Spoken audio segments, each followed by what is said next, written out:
Hello, and welcome to the Anything Appalachia podcast, produced by Germain Media.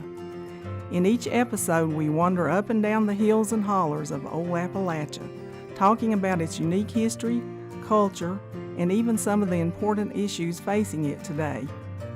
Please welcome our hosts, Scott Ballard and Kelly Germain. Hello, and welcome to a little thing that we like to call Anything Appalachia, produced by Germain Media.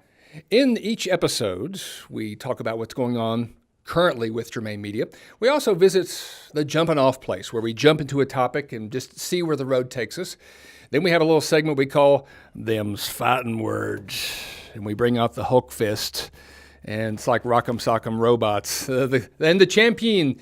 And then we hear a word from our sponsor, and then we take the career risk of using a C&C, a children's toy, to dictate the programming. A mini C&C. Right, that's the travel edition. And then we take a question from our very engaged and intelligent and lovable audience. Good looking. You forgot to mention good looking. Am I pandering to the audience? No, you guys are great.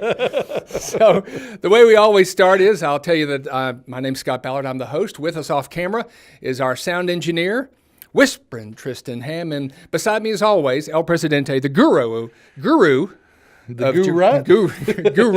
That's the Marine. That's the Marine edition. Hoorah! Hoorah, guru. Hoorah! Of Germain Media, Kelly St. Germain. And Kelly, we just segue straight into what's happening right now at Germain Media. Well, Scott, we've had a busy week. We've had several weeks where our social media has been just going through the roof. We've had some fantastic posts, some great stuff forwarded to us, sent to us that we've reposted, some really interesting stories, and we are getting close, fingers crossed, to breaking a huge threshold of 10,000 likes on Facebook, audience members. So that's really exciting, and we'll have some more to announce about that soon. I think we've got a big contest planned. We're going to be giving away one of our super huge 16 by 24 prints. Beautiful. But we'll keep we'll keep that on hold right now, but we'll be announcing more soon. Just a preview of coming attractions. Yeah. So, all right. I didn't hear the bell, but we'll move on. Okay. Okay, to the jumping off place. And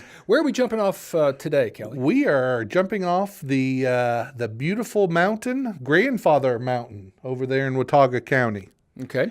And our segment for the jumping off place is entitled The Battling Botanists of Grandfather Mountain. That's right. So maybe we bring out the Hulk fist for that too. Them's fighting words among botanists. You know, it's not like there's a cage match or anything for botany. Just but, that very title is kind of funny. Battling botanists. I know. People that love and study plants. They can get aggressive. Like everybody else. I guess so. Yes. I guess so. And not only that, but you had a Frenchman and a guy from Scotland, Andre Michaud, versus John Fraser. John Fraser. That's right. Say it right. John Fraser. Yeah. So how were they battling, Scott? Tell us a little bit about who they were. I tell you what, anybody who's been to Grandfather Mountain, you know something about the biodiversity of it. And really, if you haven't been there, you need to visit. It's a fantastic place to visit. Take the family. Unsolicited testimonial. They are not a sponsor, but we are available. That's right. So hook us up. Anyway, if you've been there, there are 16 distinct ecosystems as you move vertically up the mountain. Right. That's amazing. There's no other place like it in eastern United States. These guys were literally tripping over new species of plants. Yeah. Every level, every 100 feet. And not only were they tripping, they were fighting each other, so to speak, to be the first one to announce those new species to the world. Right. So it's one thing to discover, it's the other thing to publicize the discovery. And that's who history remembers. All the time. All the time. And so you've got Andre Michaud reaching the top of Callaway Peak. And what did he do when he reached the top of Callaway Peak? Do you remember? I do. He was so moved. He actually thought he was on the highest mountain in North America, which obviously turned out to be incorrect. But he was so excited and so overjoyed, he broke into a rendition of the famous La Marseillaise? I thought you were going to start singing for I was me. waiting for you to start singing. Exactly. Where's the French Canadian? I mean, at least "Oh Canada" or something. Oh, Canada. Ooh, that would probably that's the English version, not good.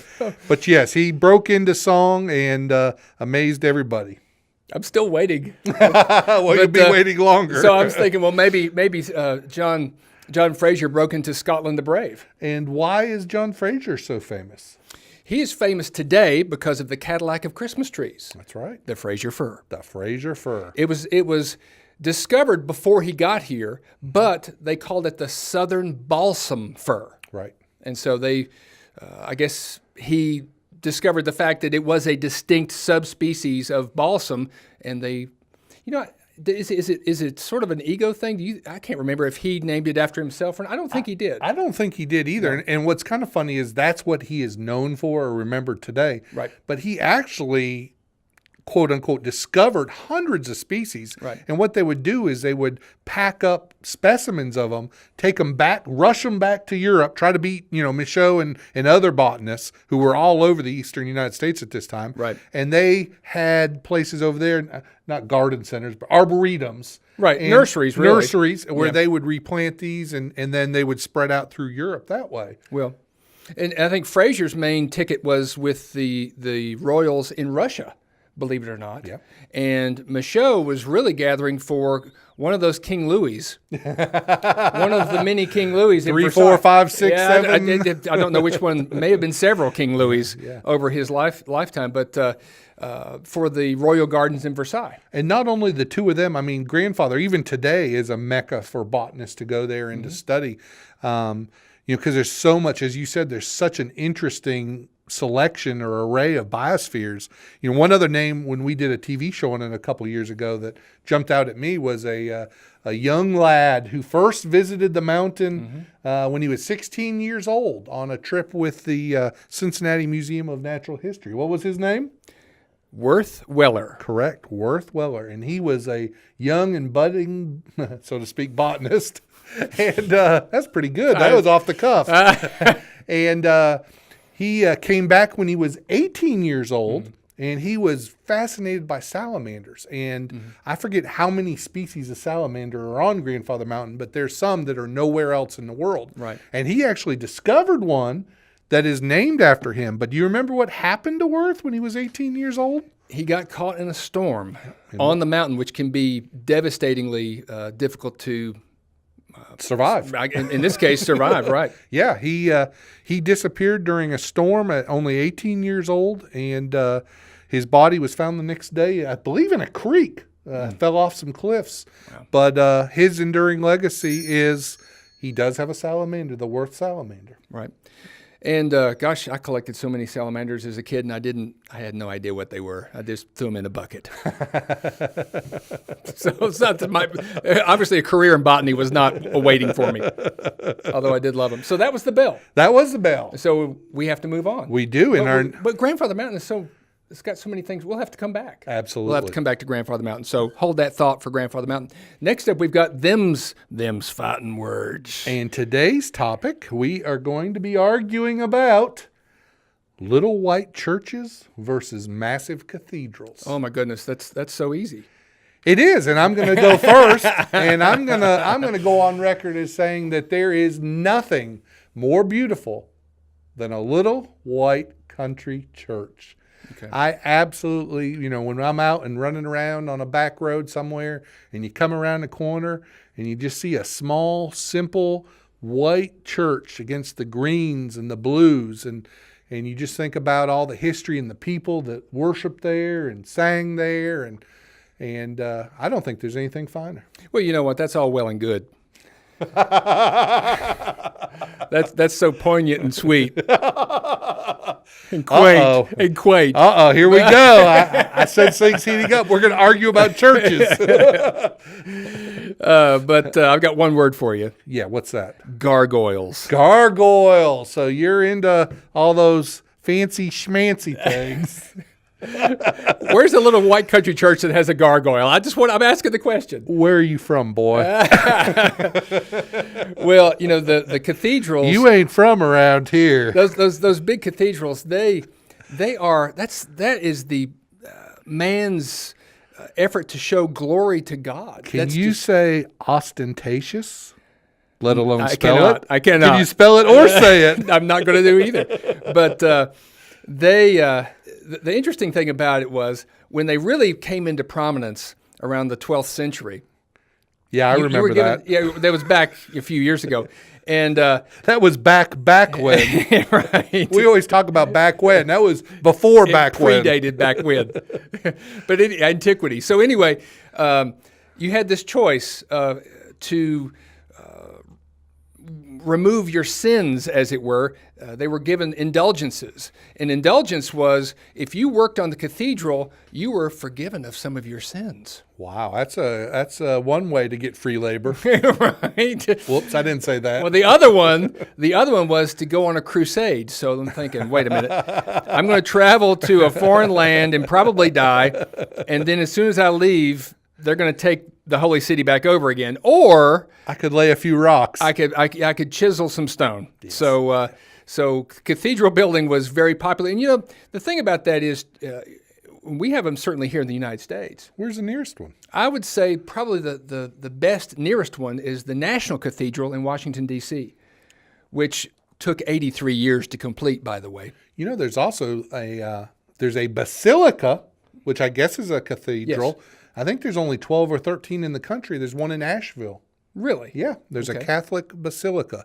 Wow. It was designated by the Pope, I believe. Well, of course it was. Yeah, it would have to be. Well, of course. No, we've walked through there, and it's a beautiful church. But well, I've got to say, I've had the privilege to be at Notre Dame, or as the United States bourgeoisie call it, Notre Dame. But I've actually had Pinkies up. I've actually had the opportunity to be there in France. Really? And it's awe-inspiring. Wow. It's incredible. It is a wow. And there's gargoyles everywhere. Everywhere.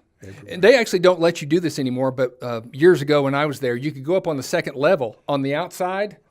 Up where Quasimodo lived? Yeah, Quasimodo. Quasimodo, Ozzy. I was thinking of ostentatious. Quasimodo. It's all the same. So anyway. See, that's above my raising. I just don't know. There are life-size gargoyles on the second story. Wow. And I remember having my picture made with one, just sort of put my hand up against the gargoyle.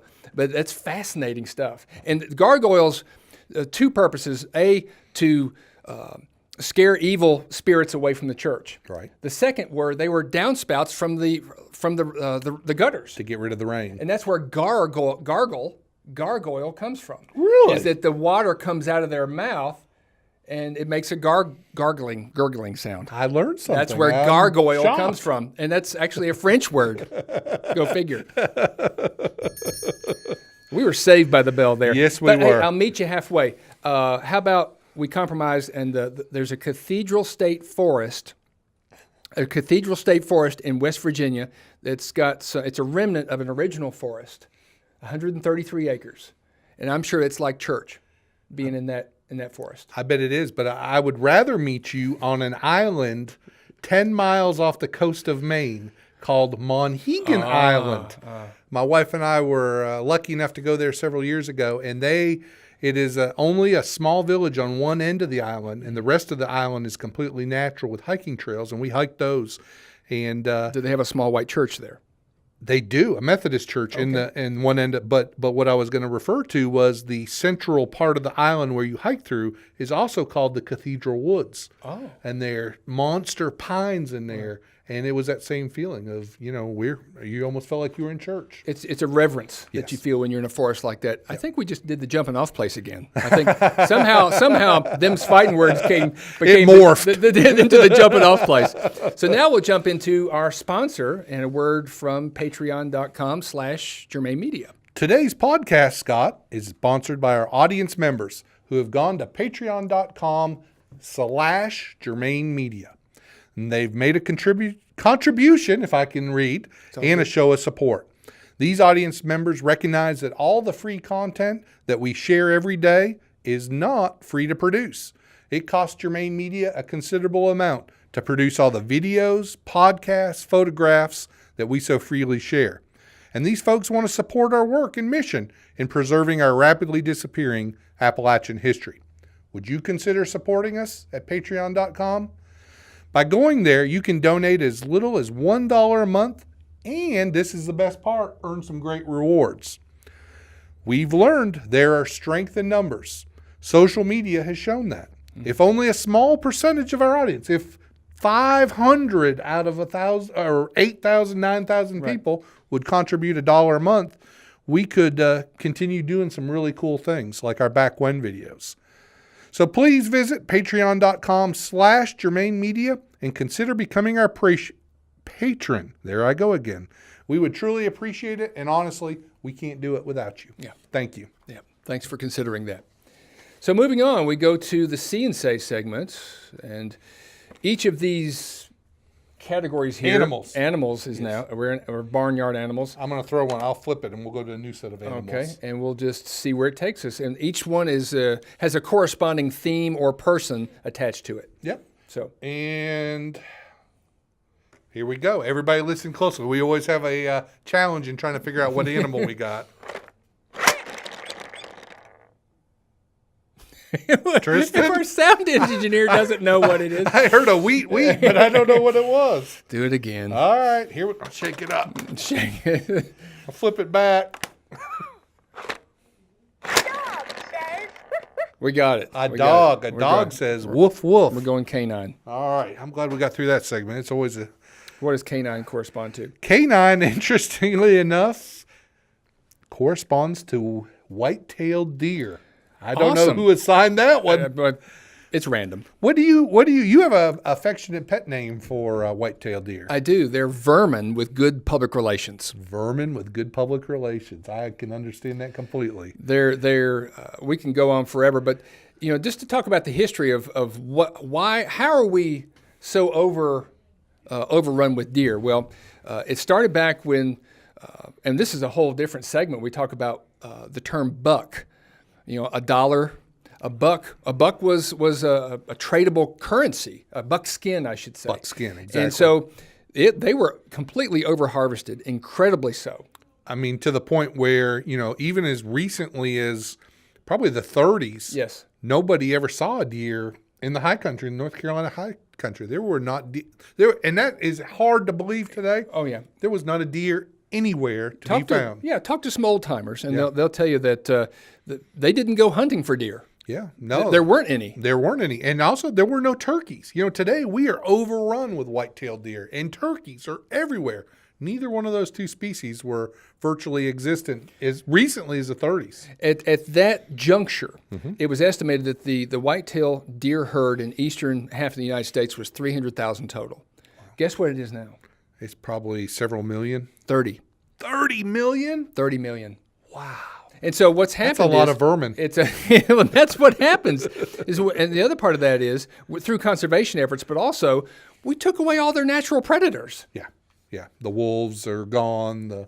I saw a deer in the field, a fully grown deer. It had stunted growth on its front legs. It sort of was at an angle. Wow. It was at full maturity. Mm-hmm. There's no way it could run away from anything, but it didn't have, nothing was chasing it.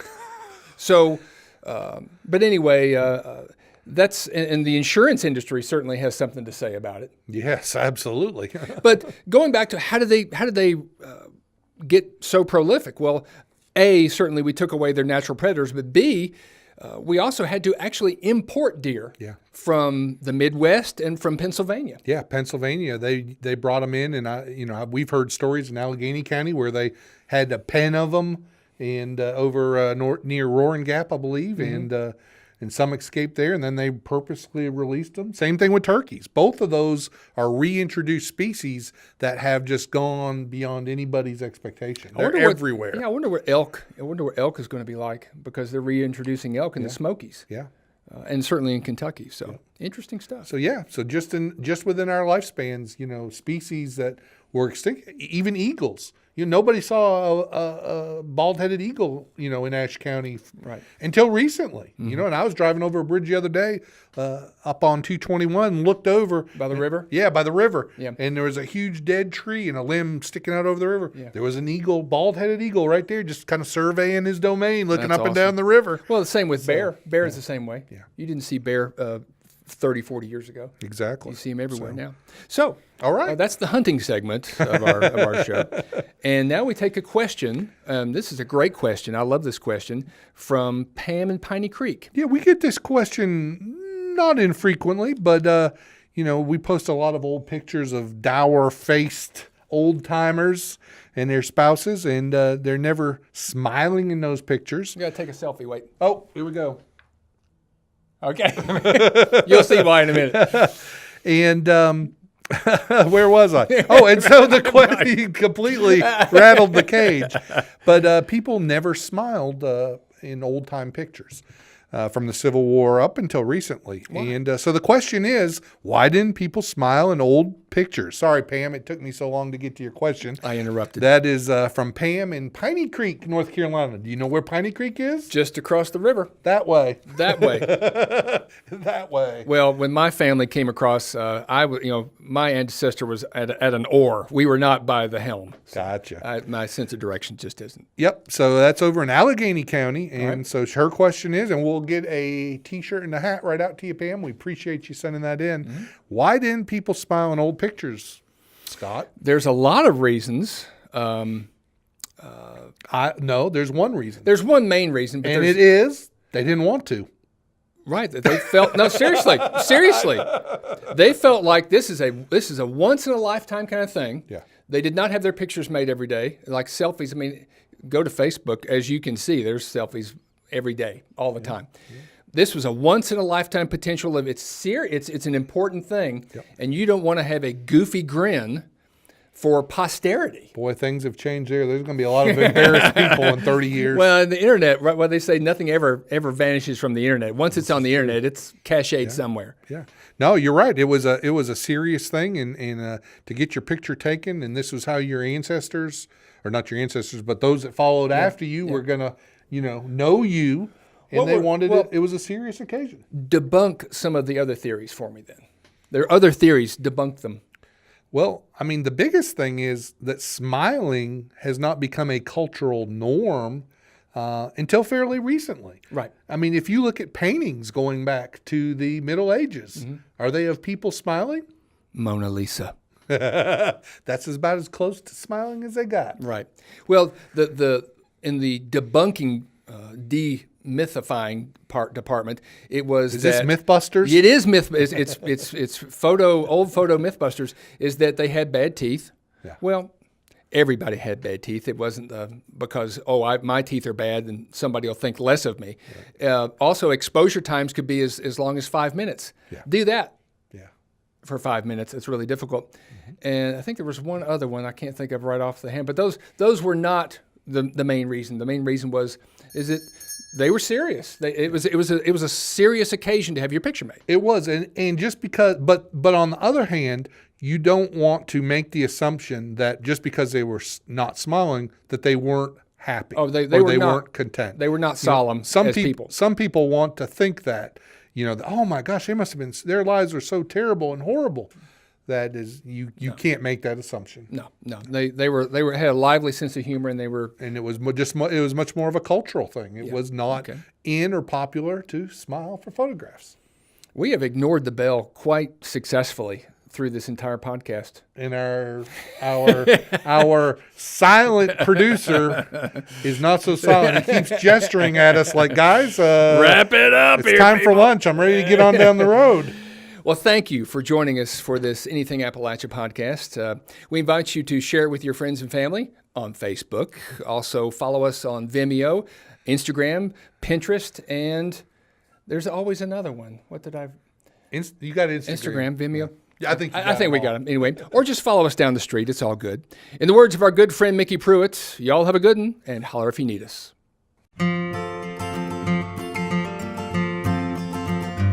That brings to a close another edition of the Anything Appalachia podcast, produced by Germain Media. We hope you enjoyed the conversation and will tune in next time. Until then, here's hoping that you and yours are fine and dandy.